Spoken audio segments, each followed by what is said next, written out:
Back in 2020, when I couldn't see my family, I had my mom take pictures of every inch of her living room, and I recreated it in virtual reality. And from around the world, because I have family over in Europe, we all came in and had Christmas together in virtual reality in a recreation of my mom's house. That was one of those things where I'm like, I'm going to do this for the rest of my life. There's something here.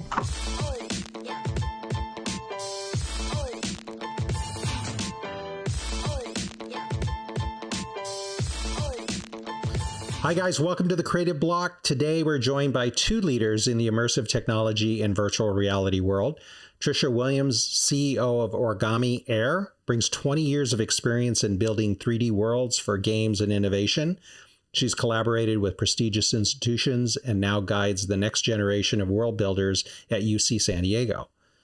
Joseph Unger is Origami Air's Chief Ecosystem Officer, an expert in XR world building and game design. Joseph has worked with industry giants like Zynga, Sony, and 2K. He's passionate about shaping the future of entertainment and creative work through world building.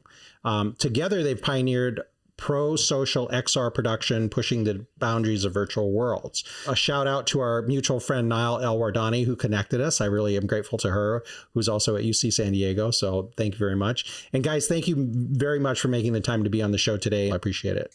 Yeah, great to be here, man. Excellent. So let's get into it.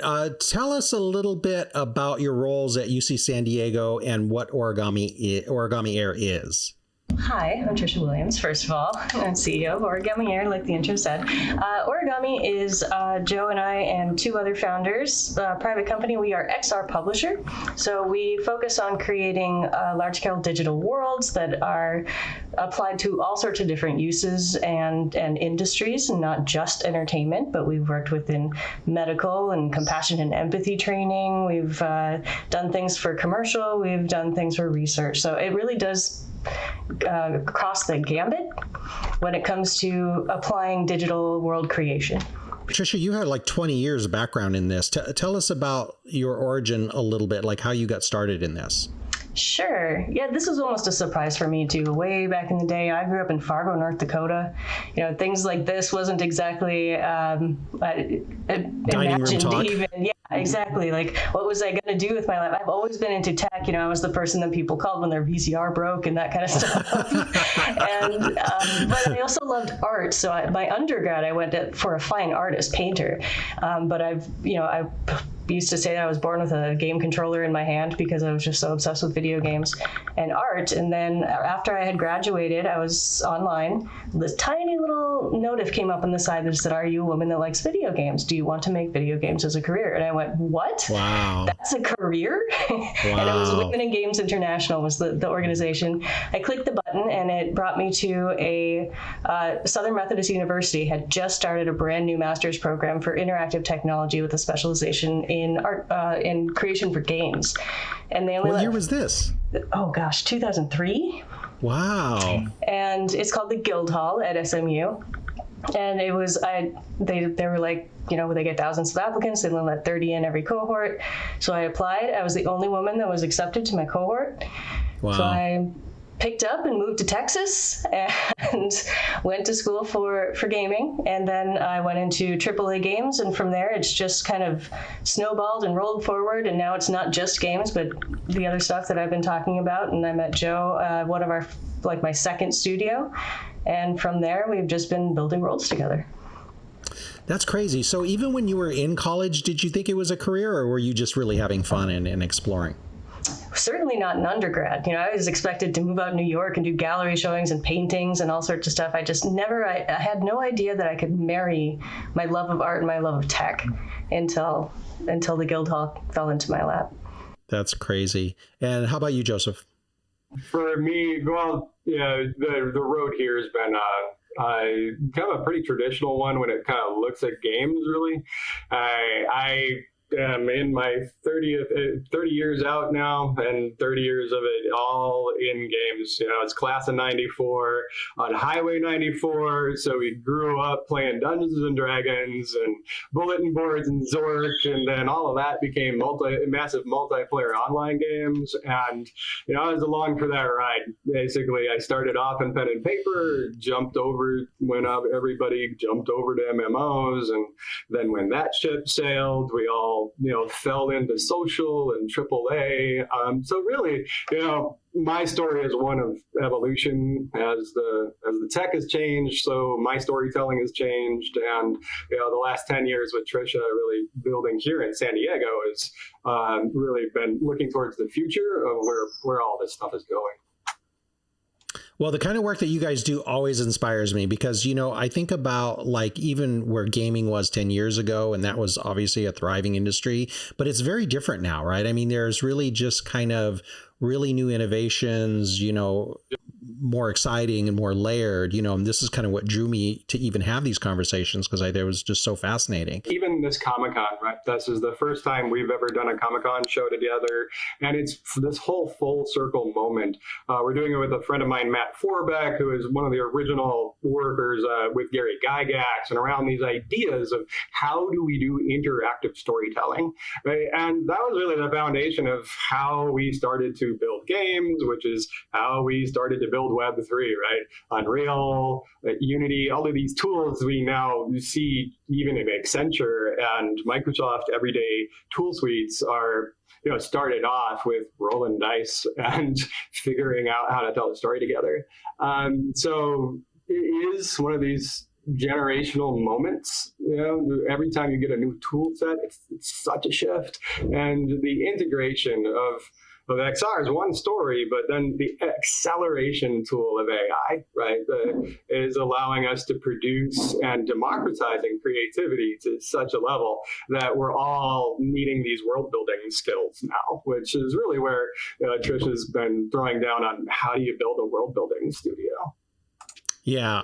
I was mentioning before the show that I was having a conversation with Rachel Joy Victor, and what was really interesting about her point of view was that the future for consumers is experience. And, you guys are knee deep in that. And it's kind of, a lot of people my age or older, that conversation is kind of a hard one to have to even wrap your mind around what that even is. You know what I mean? So you have this whole younger generation that is just on board and just yes. And then a whole nother group of people that are really struggling to understand what it means for the average consumer. You know what I mean? I think those walls are starting to come down a little bit based on the actual hardware. Back in the day, 20 years ago, when I started, it was game consoles or a keyboard. Like you had to have an Xbox controller in your hand and all these buttons, and it was a little daunting for people that weren't used to it. Or even just running around in World of Warcraft, WASD moves your character forward, back, left, and right. It's not intuitive. But now, right. I mean, I've probably put, I don't know how many thousands of people in headsets over the last 20 years, and now it's you put this hat on. It's not connected to a PC or anything. You just put on the Oculus, you put your hands out, and there's holograms. There's things in the room. You reach out, you grab them, you move them around. It's so much more intuitive and accessible than it used to be, and I feel like that the age barrier is breaking down because of that accessibility. This thing, right, that I'm holding, this mouse, for listeners.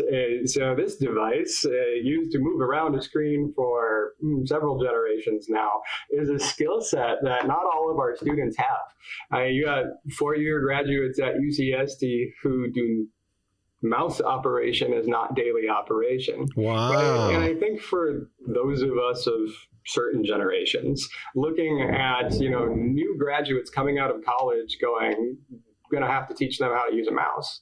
That's not the thing you think, but basically it just speaks that user interfaces have just blown out. It's just like our screens blew out. It used to be that tiny screen in your corner of your room, and you had to explain that it wasn't little men inside the box. And now, that's just nth degree. We've got screens everywhere. We've got interfaces everywhere. Everything's a pinball arcade now. Right? Yeah, it's really crazy. And the application for all industries is pretty exciting, not just entertainment and not just gaming, so that's really kind of fun to watch and evolve.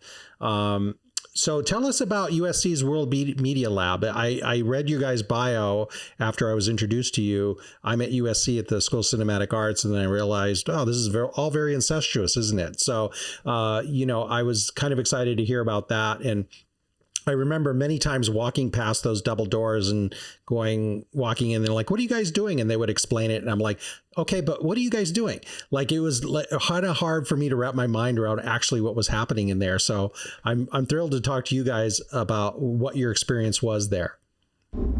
Yeah, I'm going to let Joe start how that happened, because the head of the World Building Media Lab saw him on stage and went, okay, I got to meet this guy. And then it started rolling. Well, sort of. It was Alex McDowell, right, who started the World Building Media Lab. He's the production design chair for the school. Really has been a lifelong innovator in this space since music videos and sorry, we have a parrot, and his work over on Fight Club, right? The Crow, Fight Club, all of these things. And he's like fallen through innovation through film as it's gone, like the latest Star Wars stuff too. So when he went and did Star Wars, that's when we started to engage heavily. But early on, I was still at Zynga. And he brought me in because I was doing some design direction over there around some of our new products and how do we adapt to mobile at that time, from social to mobile. And so how do you adapt worlds to transmedia storytelling was really what brought us together, because it didn't matter the interface anymore. It was the story world that bled, from screen to screen to book to comic book. And we all started now it seems old hat, the Marvel Cinematic Universe populates everything. But at that time, we were just starting to figure it out. And, that's where it really started to take off. Amazing. And a big part of that also was because of our work in games is most games don't have this pure point A to point B script. Right? Mm-hmm. There's a lot of exploration and a lot of agency that your players have. And movies are starting to kind of move into that, especially if you wanted to build a franchise, right? It was the world and not necessarily the storyline, the script that was being featured and making the money. So that's when cinematic groups started really engaging game groups and game developers and coming together saying, okay, how do we combine all of this, especially in a kind of an open form, interactive way. And later on in the World Building Media Lab, we, of course, have started working in virtual reality. So a big question from cinema that came to us is, how do you script, quote, something in virtual reality when your user can look anywhere? Mm-hmm. There's no stage left, there's no stage right. That doesn't come in the screen from the top or the bottom because there is no screen. And that was a really big change for cinematic thought process. And the other side was scale. The two projects that we did while we were there was Buckminster Fuller's 50th anniversary of Spaceship Earth. So we got to build planetary scale. But then the other one was over at the Bridge Institute, this pioneering project around the pancreatic beta cell, the city in the cell. It's gone through a lot of iterations. One of the first graduates from the program for PhD, Brian Cantrell, has kind of been carrying it through and still even connects the campuses today. So you see these very narrative, very, hey, how can we tell a story about a planet in our world, but down to a very practical application for a scientist looking at a little molecule and trying to figure out how to navigate a cell. So, the problem solving of, where to put the camera just is universal. That's amazing. And my hope is that, the current storytellers now are not so much resistant to the new tech, but are more curious. But, you talk to your traditional film script writer, and they just want to kind of dig into what they know. And it's hard for them to wrap their mind around this non-linear almost, experience and storyline, and I hope that they find a home here, because I think, for good storytellers, it could really make their world very big. Letting the world define the story, I think, is one of the biggest things that sort of happened out of at least the people that came through while we were teaching it, because it's if it doesn't have to be limited to a single story. If you have an incredibly fleshed out, detailed, engaging world, everywhere you go, their story is just falling out of it. Characters are just falling out of it. Fan fiction, all the fan fiction writers like follow you all over the place because you give them all this room to create their own storyline within a world. So that's really the major defining feature of cinematic world building. Yeah. Did you guys see the Three Body Problem on Netflix? Very much, yes. Yeah. Very inspirational work, right? And the same sort of mind-blowing thing of putting a virtual reality headset on and being instantly teleported. I think that, and the description, the experience of like that full body, like very deep sensory experience. I think that's actually like the CSI effect of virtual reality right now, is people think they're going to put on the headset and it's going to be a sensory experience, or it's just a audio visual experience. So, I was just talking to Trisha about this the other day. People think they're going to put the headset on and stand on a beach and go, and feel the sun on their skin. But, the sun is only here, so you're not going to feel it here. So I think there's just like a expectations management still. And, how do we incorporate environmental effects? That old 4D theater thing is like so back in the swing of things. Right. But you could imagine that there's a desire for builders to sort of reach for that. Yeah, including extra sensors there's little things that you can do now where you hook on smells to the bottom of your the headset and you program in. So, it's coffee, and you have that coffee smell. And of course, haptics is a big thing. It's a huge industry right now, but right now it's still really expensive. It's not so accessible. It's very clunky. It's the worst that all of this is ever going to be. It's just going to get better and smaller and more accessible. But right now it's very experimental. Southern California, just in general, as a location of excellence for all this stuff happening. You look at Tracy Fullerton coming out of SC, she just joined the board of Square.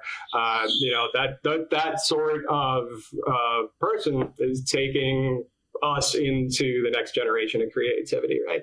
And out of our program, we had a very successful graduate, Hollis Brashear, who's now over at Walt Disney, and she works with Imagineering doing master planning. And some of those plans, we see that same thought process being applied to the themed entertainment area, right? Which is directly to how we're building our cities. Disney's always been a city builder. So those two things are really directly hand in hand. And I think SC is really a place where a lot of that happens. Let's talk about Origami Air. For both of you, what are your duties in that organization? Well, mine ends up being a little 50-50 as CEO. I do a lot of the administration and all the boring stuff, but I think that's okay because it just makes me enjoy the creativity that I get. As not every CEO still gets to build worlds, right? So I still rely on my training as being a digital artist. So a lot of the worlds, I still make sure that I get into a game engine at least once a week. I try to do Photoshop. Right now for this Comicon event that we have coming up, I get to put my hand back into 3D character modeling because we have this automaton character that's doing AI music. Very controversial right now, but still hand built as a character. Right, even though he's representing artificial intelligence and AI tools, so it really does. It's a little bit of a dream job at this point to be able to run a company but still have so much creative outlet. That's amazing. It's almost like you designed your own life. Every day.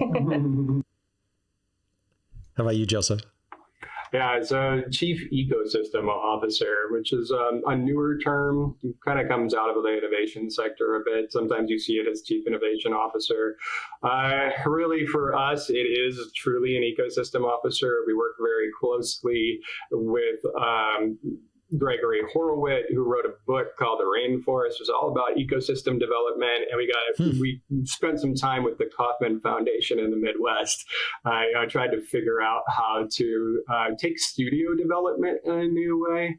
So really, I spend most of my day doing a lot of community outreach and community development work. Like, it really looks like old school, on the ground, almost 501 style work, working with governments, working with schools and that sort of thing. But I also lead our creative development around content and content coordination. So kind of take on show running and new product development when we're putting new IP on the market, and work with our artists and our IP developers to develop new products. Amazing. And the phrase pro-social production, talk about that and what that means. One of the big things that Joe and I have been striving for quite a while now is to make sure that this type of development doesn't get stuck behind, like the ivory towers. It's not just an expensive academic outlet. It's not just for the high-end studios that are out there. That everyone should be able to have a chance to come in and create these types of experience and share their type of culture or community through this type of technology. And so it's one of the things that we've been putting into our designs, is making sure that we have community representatives that come in that can bring what they have, that there's no way that an enclosed vacuum of a studio could actually represent without them. Joe mentioned before that I think that we did something with the Kauffman Institute in Kansas City. And that was one of our eye-opening moments. We worked at the innovation department over there, and one of the things that we did when we came in, we did a world build where we brought representatives from different parts of the community around Kansas City, and generally people that never would have talked to each other. And for 3 days, we had them come in and sit down at the Kauffman Institute and talk about, if 20 years into the future, if we picked a crossroads of Kansas City and we took that 20 years into the future, what did you want to see there? And we listened to everybody's voice, and we put together a visualization as they went, sort of like writing it out on whiteboards while they were discussing it, so they could see that they were coming together in pro-social design. And then we created a representation of what they designed in virtual reality. Held this huge party, had hundreds of people from Kansas City come and say, this is what your community members envisioned in a social experience. What do you think, Joseph? That sort of production, so we previously had a company before the pandemic called Pigeonhole Productions, did a lot of that. That was our time with the World Building Media Lab, the Sundance New Frontiers Laboratory, the Kauffman stuff. So for us, it was a highly experimental period where we were able to take all of these tools of Hollywood and big games and these global industries and put them to task at changing people's lives, on the ground stories in real neighborhoods, and really empowering local media again. I did a piece with the Annenberg school that came out around revitalizing local media, back in that same period. So this whole thing was, how could we take the studio model that we know that's huge, that works on this production design side, and bring it down to your living room. And over the pandemic, that happened, right? It's happened everywhere. We kind of got forced into it. And that's really now the core of the work with the UC California system. And UC San Diego is the one we're in, and we're building this premier studio, but it's how do we bring that practice of studio practice to this next generation of developers, content creators, whatever we're calling this new industry, and what does an XR studio publishing look like? It is a mix of live events and music and movies and animation. It's all of these things, but how does these new 5-person labels operate? And really, that's the core of the work with down here in San Diego with the university, is empowering those developers. That's incredible. I can almost imagine, these tools can also be very good problem solving tools. When you think about city planning and you think about, the problems of any city, any major city, looking at it in a different way or in a mile high view, much of what you guys develop, I could imagine being part of their problem solving plan, It's also a very big time saver and money saver, especially when it comes to city planning, architecture, anything that you would cut ground on, right? You can always build something in AutoCAD and have this great model that's floating around the scene on the screen, but when you can put it in a virtual reality, walk into that building, a prototype of that building, bring in, especially in a pro-social space, when you have like 6 or 7 people in the same virtual space walking through this building together, going up and down the stairs, seeing how it flows, what is the scale, how airy is it, does it feel tight, does it feel open? Being able to do that so rapidly the way that we can now with the tools that we have is driving a lot of design and production for city planning. Well, and getting non-media developers to understand that this is just another form of media, right? Just like we're using this media form to talk about the media, another media form, we're using this for education. And video, audio can be used for entertainment, education, and you can be NPR, you can be Fox, whatever you want to be in between. And this is no different. And so, what is the radio station model? What is the station model? We've got the Triton station. SC's got a station. There's a radio station. What's an XR station outpost look like? Interesting. I love that. That's a good question. Do you guys have the ability to share any current projects that you're working on? Yeah, well, the closest one that we have upcoming is the one that we're doing at Comicon here. So right downtown, there's a building that you see, San Diego Park and Market building, and we're activating it for the July 25th, which is during Comicon. And if you've been to Comicon, San Diego gets taken over. 100,000 plus people come down here, and they're all dressed as Superman and Wonder Woman and whatever it is. And it's just the thing that we wait for in San Diego. So this is our first year of doing Comicon. We're very, very excited to be able to feature Matt Forbeck that Joe mentioned. It's the 50th anniversary of Dungeons & Dragons, so we're doing a Dungeons & Dragons actual play event, but we're integrating virtual reality, of course, as part of sort of a new way to experience these 50-year-old products. It is a community production, this one. We've been really focused on getting opportunities out there to produce, to show what San Diego can flex.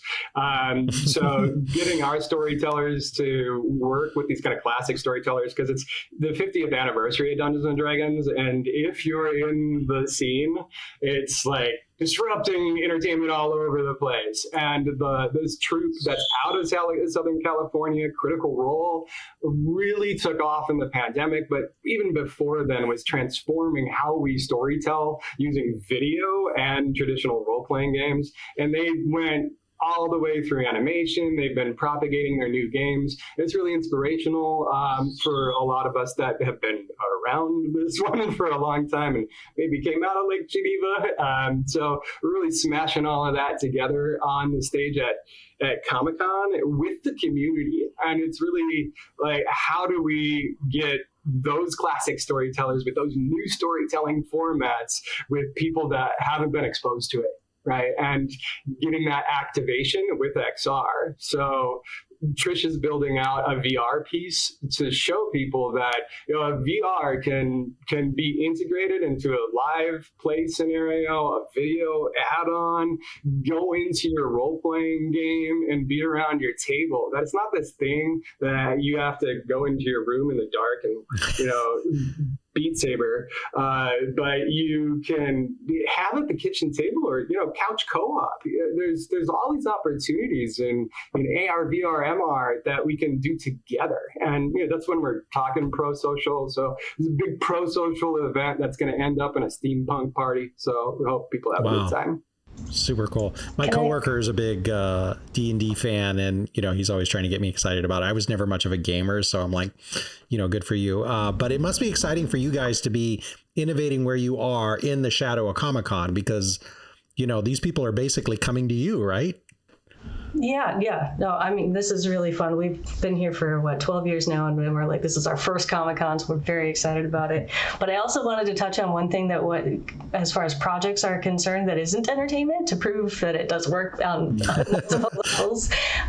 One of the things that we've been doing is working with the Sanford Institute of Compassion and Empathy, and in Amazing. Collaboration and partnership with the Arthur C. Clarke Center for Human Imagination at UC San Diego. And in the last couple of years, we've been doing some grants through the Sanford Institute to show that these types of fully immersive experiences can affect you. It can affect compassion, can affect empathy. And we worked with the Compassion Institute in San Francisco over COVID to recreate the training that they have in a virtual space in order to show people how to be more compassionate in certain situations. And the empathy grant that we had was creating a downtown protest where you took the role as a first responder in a heightened protest turned into riot. And can you keep an empathy when people are being rude to you, when you're obviously on a different side of a protest? Can you still perform your responsibilities with empathy? And we just got a second part of one of those grants, so we're about to be doing that in this coming year as well. So we really get to split our time between very, very impactful research and training as opposed to very, very impactful entertainment. So how do you make more empathetic and compassionate content? You make more empathetic and compassionate engineers. You make more empathetic and compassionate producers. You make more empathetic and compassionate storytellers. So we had this opportunity to start to work with medical health and do real subjects. Like that research subject on empathy was based in Charlottesville, and it was hard. Oh, wow. So it showed that this medium could have such impact at such a profoundly personal level that we knew we had to also just take it seriously. So we keep it as core to our production that it's important to have kind of that public-private outreach and to make sure that it's foundational to how we interact with not just our creator communities, but our consumer communities, right? Because we come from video games and we all know the story there. So what can we do with these lessons? The lesson of Facebook, the lesson of social media, the lesson of TikTok, the lesson of games, and do the next one better.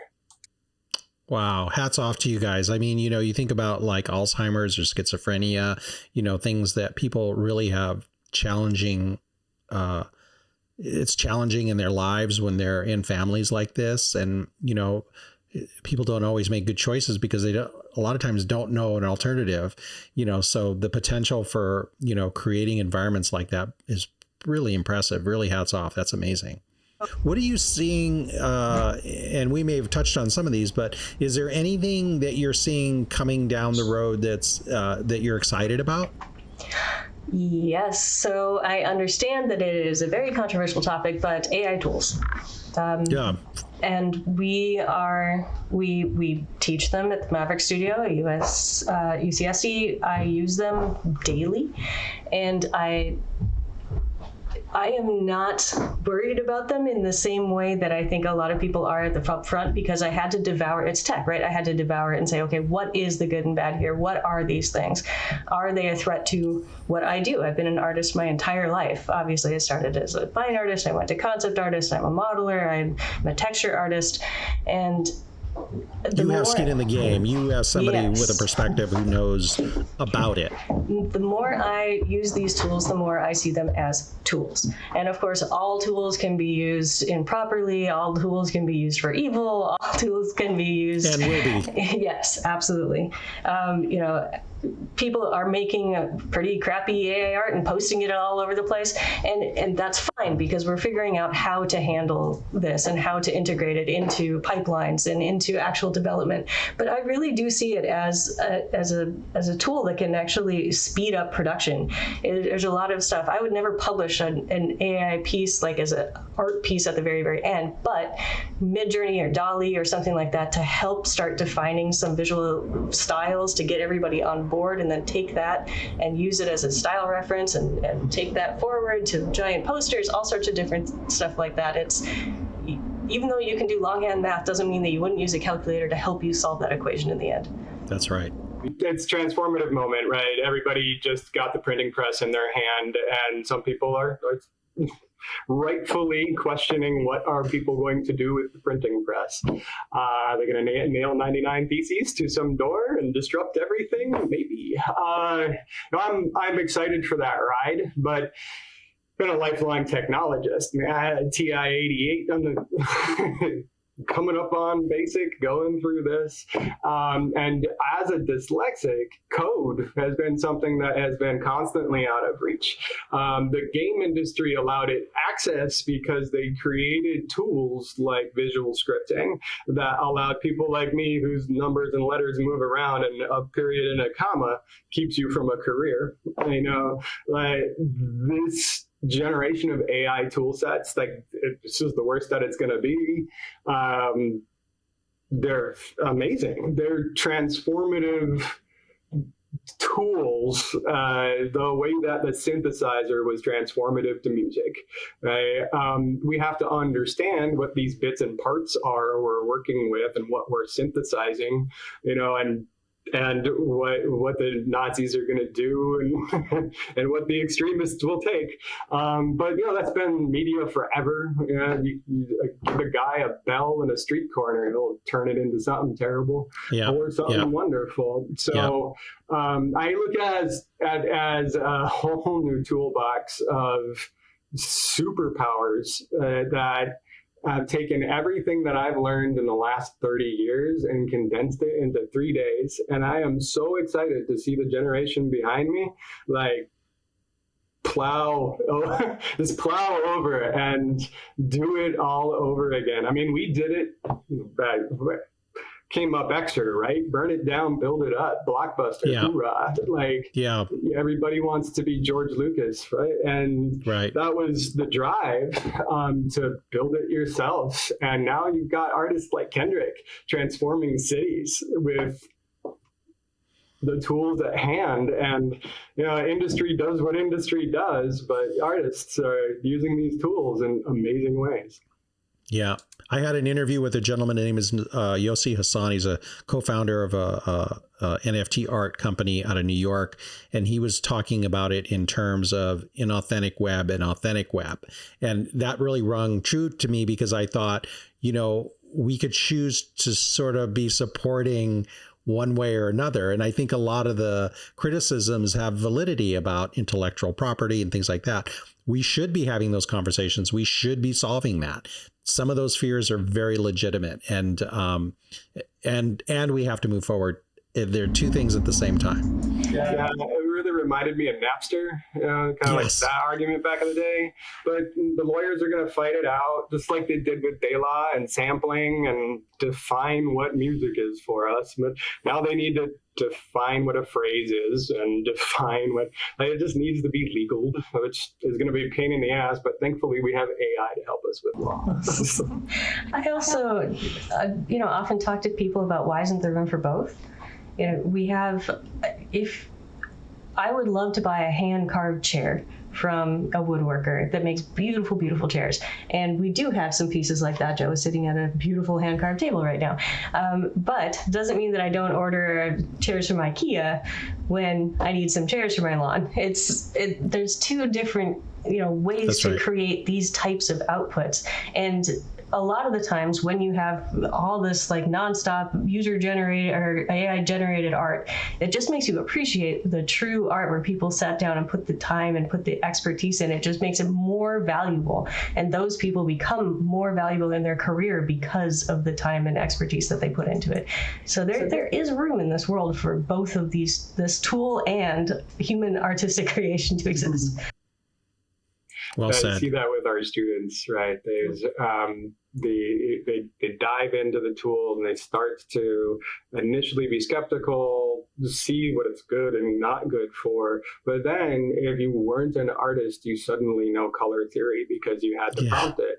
If you weren't a musician, you suddenly know scales and genre and all of these things that help us navigate those ecosystems. So I look at them as not as like things that are replacing artists, but things that are creating artists, like artists that didn't ever have a chance before now are being self-taught like YouTube, but like on their own terms, at their own pace, in their own language. Like, you know, these things can translate Choctaw. Like, that's amazing.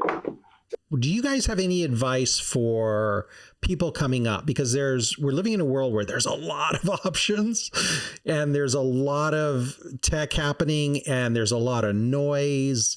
For people that are thinking about, you know, going on a path or even in industries that you guys work in that are feeling a little bit intimidated, do you have any advice for them? Well, one, I work a lot in workforce development, apprenticeships, internships, right? The entry level is really where I look a lot, where I spend a lot of my time. And my biggest thing is in our current atmosphere and discussion around higher education, especially in an AI world, don't discount these institutions. The Maverick Studio has been an opportunity I didn't think would not have existed prior to the pandemic, to do a public-private partnership, right? These institutions are changing. It is a time of change, might not be out there and obvious to everybody, but these large-scale institutions are really looking towards this future and providing programs to community again. Like here in California, we see a lot of return to community service, even our program, right? Looking and reaching out to Comicon and having a Comicon thing with the university, saying, hey, community, let's create together. Now that's a really strong signal to, hey, newbies who want to try this out, we're all experimenting together. Let's do it together, right? So, don't give in to the despair and the nihilism and like just go out there. The institutions are there. The businesses are in a time of learning. Like there's opportunity everywhere.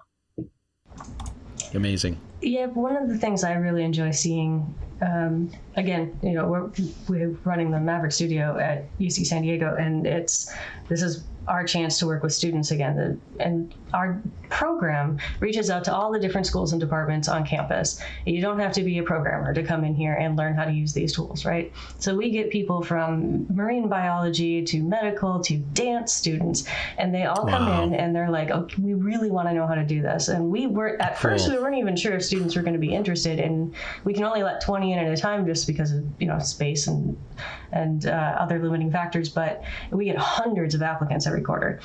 And when they come in, the biggest thing that everyone is going to learn the same tools, and it is important to keep up with tech. And I know that seems so kind of cliche to say, but especially as these things are getting forward, digital literacy is a really, really big deal. Like you really do need to know how to use most of these tools at some level. But the big thing that I like to push forward with them is to be yourself when you're using it. You know, you don't worry about being the next George Lucas. Don't worry about touching every single person and getting every like from around the world. Represent you. If you're a dancer, talk about your dance. If you came from a small town in India, talk about what the culture is there. Be hyper local you, and that is going to be so interesting and so much more engaging than anything else that you can think of that is going to, quote, appeal to everybody.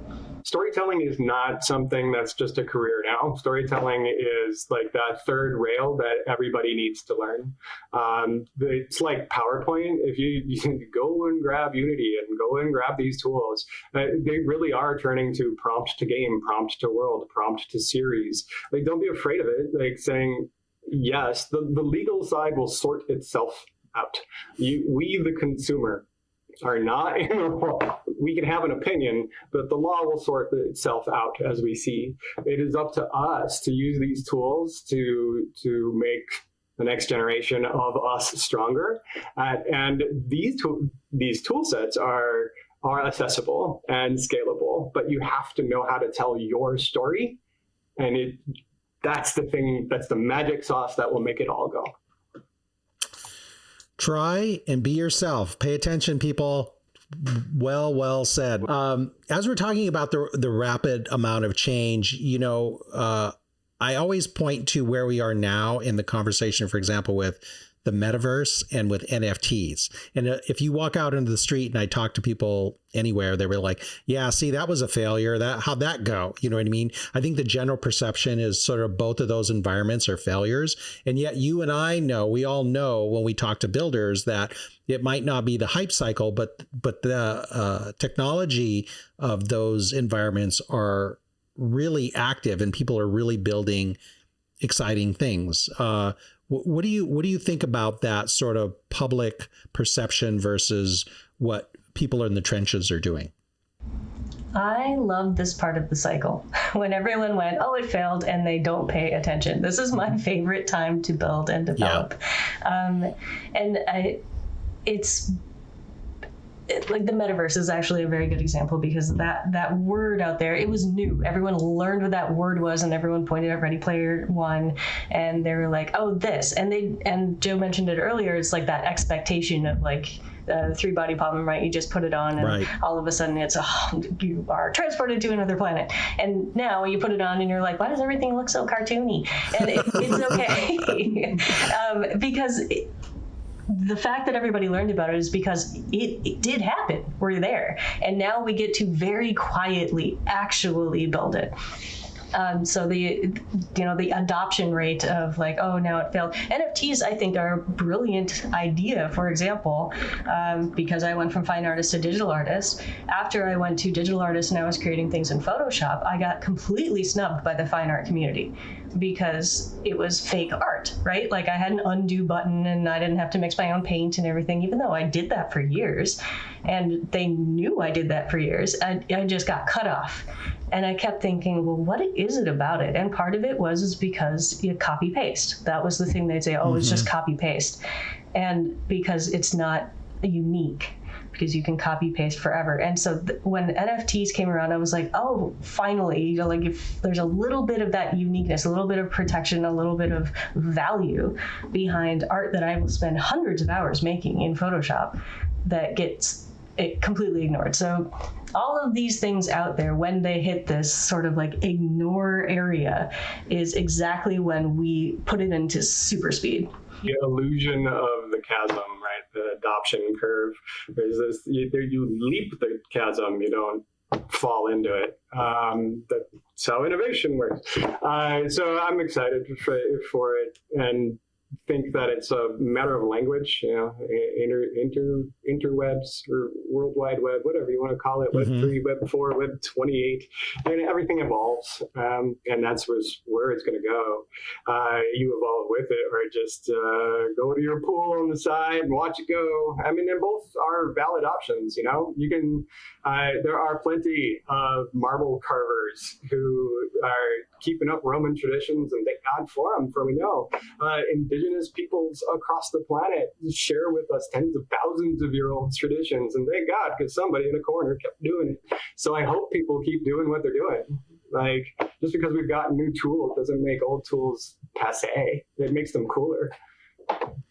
Yeah, I mean, let's not forget that photography, at the dawn of photography, it was not thought of as a real art form, and so we're kind of repeating that whole thing. It's funny even watching. Right.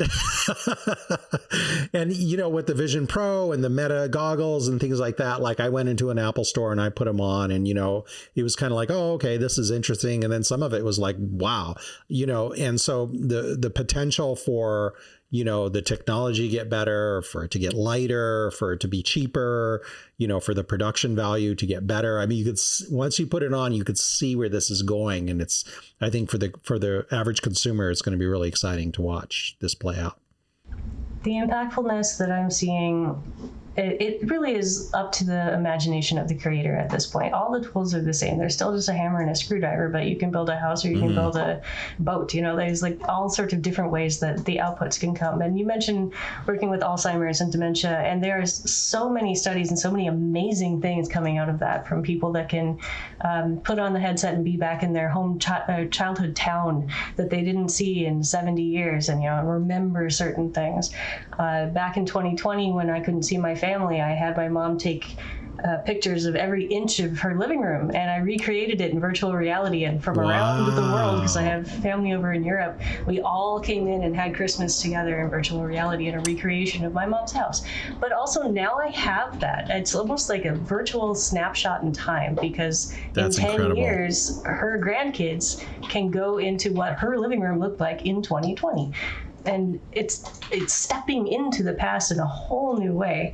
And there's just so many impactful things that I think bring so much good into this world once we can get over kind of the tech. Yeah, that's incredible. And I can imagine like your grandkids potentially looking at that. They're not going to say, oh my God, look at that hallucination. I mean, that's going to be a very, sort of visceral thing to look at and very emotional. Yeah, I completely agreed. Actually, my quick story to wrap that up, that same moment where I created that, it was recently after my father had a stroke, and he was still learning how to kind of create new memories and everything like that and getting back on track, and he's doing well now. But he had a favorite chair in that living room, and of course I put it in the exact same spot. Everything looked exactly the same, all photo referenced. And my mom put him in that chair, put his avatar in the chair, and then had him put the headset on. And so from the exact same view he was looking in reality, he put on the headset and he had that exact same view of the living room, only the living room was now filled with his family, representatives of his family, and all there walking up at spatial audio, right? So we'd walk up to the chair. He didn't have to press a button, anything. All he had to do was sit there and talk, and we'd walk up and have conversations with my dad. And in the process of him learning how to make new memories, that's something that stuck with him. And he remembered that. Only he didn't remember it as virtual. He remembered having Christmas with his family. And that's that was one of those things where I'm like, I'm going to do this for the rest of my life. There's something here. That's incredible. That's amazing. I don't even know what to say to that. That's so beautiful. Guys, thank you so much for making the time today. I really, really appreciate it. I'm looking forward to swinging by and seeing the space. You guys have generously offered, a walkthrough, and I really am grateful for that. And I know your time is very busy, so I appreciate you guys being on the show and sharing your story. And we'll put in the show notes all your links and where to follow and watch what you guys develop. So wish you guys the best of luck, and thank you very much. I appreciate it.